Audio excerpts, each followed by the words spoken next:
All right, we're live. Hey Wayne, happy St. Patty's Day to you.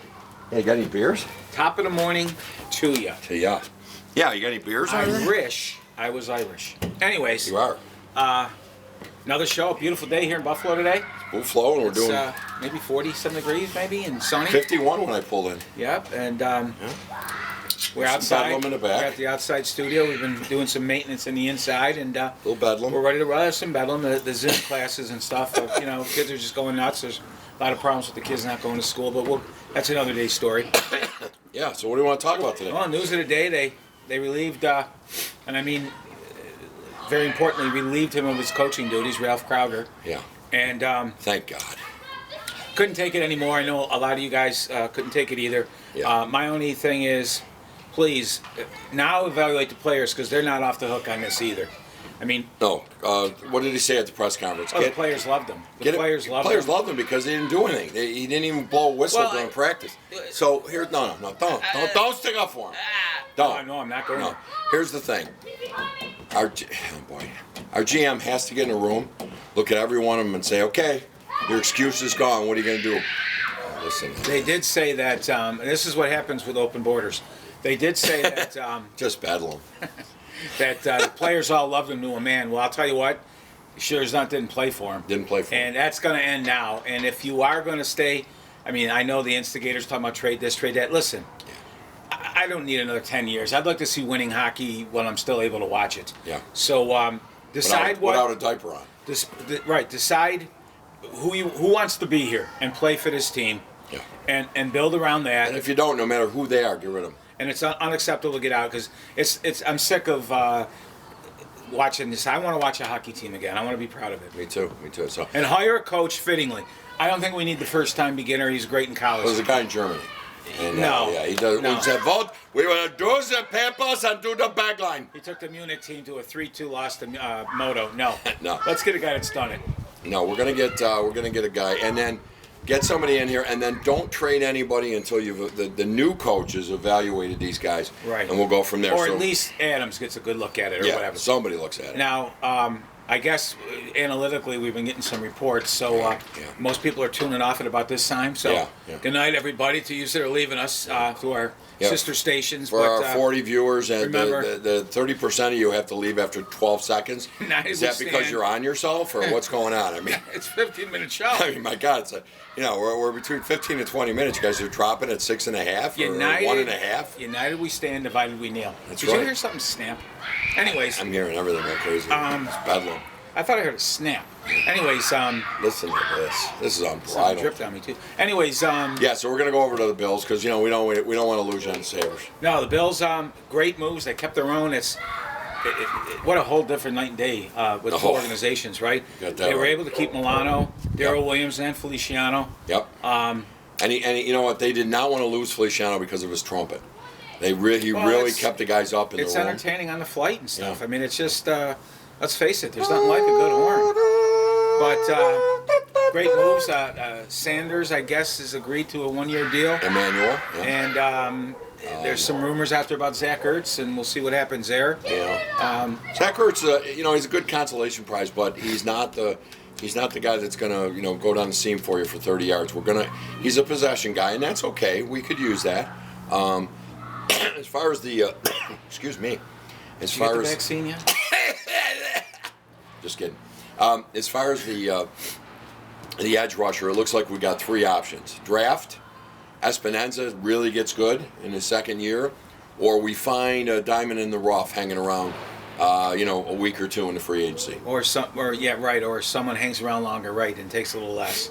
That is an important get. I think Letelier helps quite a bit there. Yep. It'll put Vernon Butler and Ed Oliver back to their natural positions. And I still love Jerry Hughes' game, and he's getting older, but Epinesa is, I think, a promising player there, as is Daryl Johnson. Yep. Addison's all right, but I'd like to get that record there. That guy that's worried about they're worried about every down. I'd like to see that. The punter, I'm a little perplexed on Bajorquez. Now, I admit that I did not like him his first year. I thought he was terribly, he just had no consistency. And now, the guy had a great year. I know he only punted 41 times.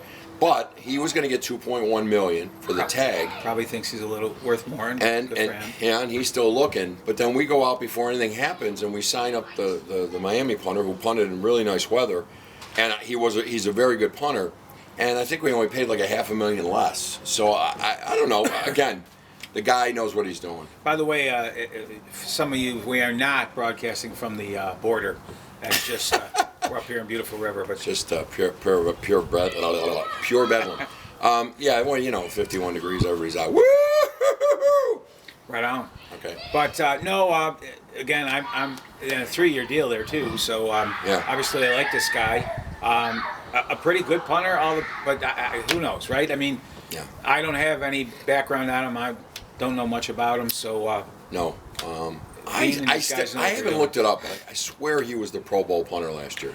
He might have been. I did not like Benorquez in the holding aspect. I thought that was a lot of Tyler Bassett's early problems. Yeah, but look what happened though. Then he didn't miss after that. No, and then they got that done. So. But then again, the place kicker in Miami did really well. He was like a 90% kicker. These guys know their stuff, and hey, I'm not knocking any moves they make. Never. And one thing they were saying the other day on the radio that when the Bills don't lock you up like that, when teams don't do that, that goes a long way in the locker room too. It's like I heard that too, and I never thought of that. It gives them a chance to go out and see what you can get, and everybody's of the understanding it's a business. Levi Wallace, for example, they could have probably locked him up with a tag, but he thinks as a starter in the league he can get some. Let him go see what he can do, and then you always know what you got and when you can bring him back. That was very interesting because I think the first thing you think of when you hear they didn't tag Wallace, and again, this isn't like franchise or transition tag, it's just a restricted, offer. But they didn't, and the first thing you think of, I did at least as a fan, was, oh man, they're going to let him, he's going to leave. But I thought it was a great point to show others in the league, look, we're going to let you sniff it out there. Right. If you find something better, good for you. If you don't, come on back. We love you. And it's cool. Let's face it, they all know. Even Darrell Williams in his interview the other day said his agent had told him with this cap reduction because of COVID, there's not a lot of scoots out there right now. Right. And it's a business. And you'd love to be able to keep everybody, but obviously we weren't good enough to go to where they want to go. No. So you can't keep everybody. You can't. John Brown, we all love John Brown, but I think what we saw in the last 4 or 5 weeks in the playoffs was that John Brown without speed, and he had leg injuries. Now, that could leave him with less speed. He's not a separator. Right. He's a speed demon. If he doesn't have speed, it's not going to work. So he just signed with the rate. The rate is for 3.5. And it looks like Sanders, if he comes here, is going to get 6. They really liked him. They tried to get him, I guess, last year or something. Yes. And that was the day before we got Diggs, and then they said, "Well, we got to pay this guy." But no, the guys. I think Sanders it's probably a 1, maybe 2 years if they extend it. But that's all you're going to get out of him. He's 34. Right. But boy, hey, we got that window. We got the window for the Super Bowl, boys. Little leadership, and he got the Isaiah Hodgkins and Gabe Davis. What a great addition that was. Imagine that. He's the 4th one. Then you got Hodgins as your 5th. I think you're doing pretty well. I personally would go and sign up Isaiah McKenzie. I really would. I think you'll see that happen. I hope so. Although, he's a guy you could probably get somebody in the draft to do what he does. I know. But you might see that happen. But fast. He's a good player. And I'll tell you what, him. when they relied on him in the Miami game, when he they came were playing, through. He's got some hands. Through? So I would look to see. I think you have not seen the end of Isaiah McKenzie. I hope so. And you know what? Everything I read on Jose Feliciano, everything I read on him was 8 to 8.5. That kid took less than $6 million to stay here. I mean, when you have a team and you have Josh Allen and you have the administration we have, and then just went to the championship game, they're making calls to us. Well, sometimes players. We said this on an earlier show, but later in the show, so probably a lot of you didn't hear it. Sometimes you're better off in that situation you're in than going out and trying something different. We've seen it with House Baylor, Nate Odoms. So many players, Tom. And the only one that did work out, I think, was Antoine Winfield. He had a great career in Minnesota. He did. Clements really wasn't the same when he left. The big tackle Wolford had a pretty good career. Yep. But for the most part, sometimes, but you can't keep everybody. No. And it's a business, and hey, it's great to be in a place where everybody wants to stay. What a great feeling that is. What a great feeling. It's been a long time coming. And, House Baylor, just talking about the house again, I mean, he never overcame living next to Audio Al. I mean, Al just, he destroyed the guy. He was never the same. From what we heard, though, too, Al was very nasty toward his dog, right? He would shoo the dog off. He would shoo the dog. Al can get, he's kind of white privilege, and he can get a little bit. Although, from what Al was saying, I think what really got House pissed off is when Al actually rode him as a horse, because the thing was the size of a horse. That might have been not House Baylor. Was that Washington, maybe? I don't know. Whatever. Bedlam! It is. It's unbridled. Again, we're not in Midland, Texas. We're actually in we're not in El Paso. Where they're streaming through the border. What border? But there's a border? He actually is going to speak to Cadaver in Chief next Thursday with 4 questions. Oh my God! He's being allowed 4 questions. You tell me these aren't going to be primed. Yes. CNN specials. What's your favorite animal? was the guard being offensive toward Bowser? The guard that got bit. You can't make an offensive move around some of the dogs. No, not Bowser.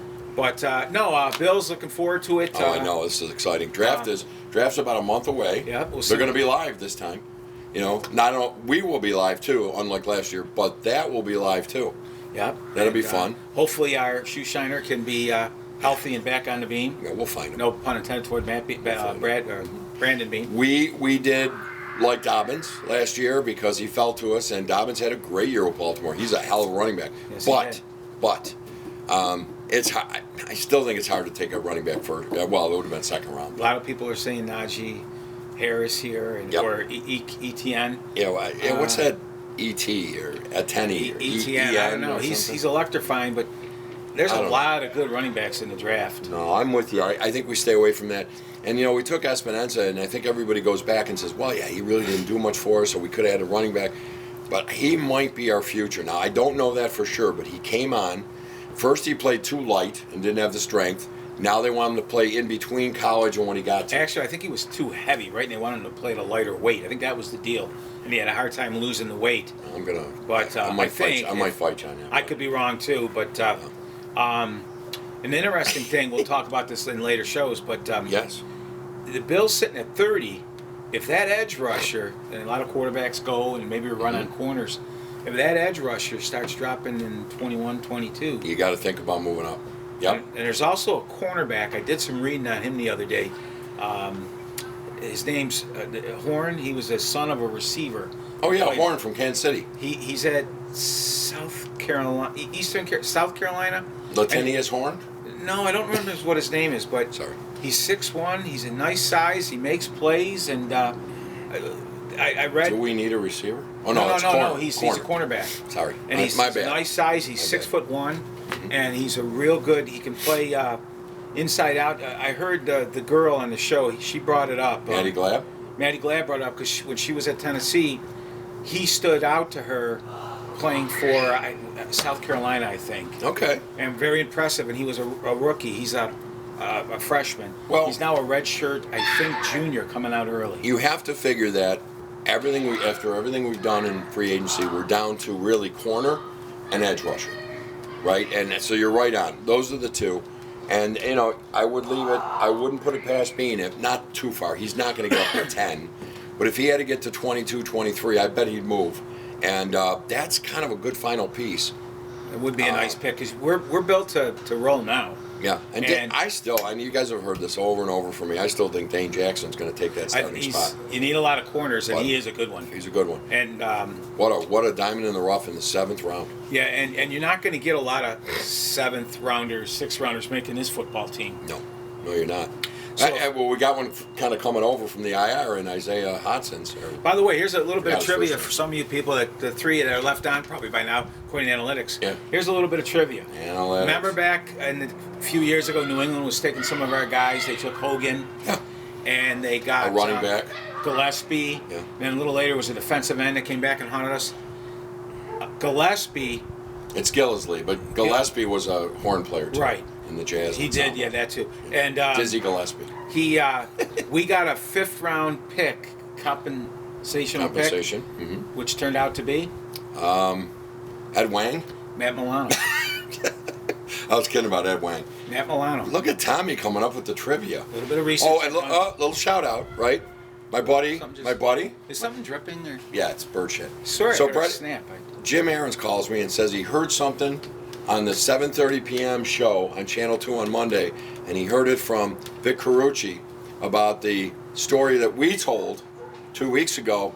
Smurla saying we got to get rid of Hank Bulla. Nobody make a tackle. I laughed hysterically because it was really funny that he thought he heard it on the air and it was really us. And most of, like we had said, most of that team went on to become the Bills of the 90s.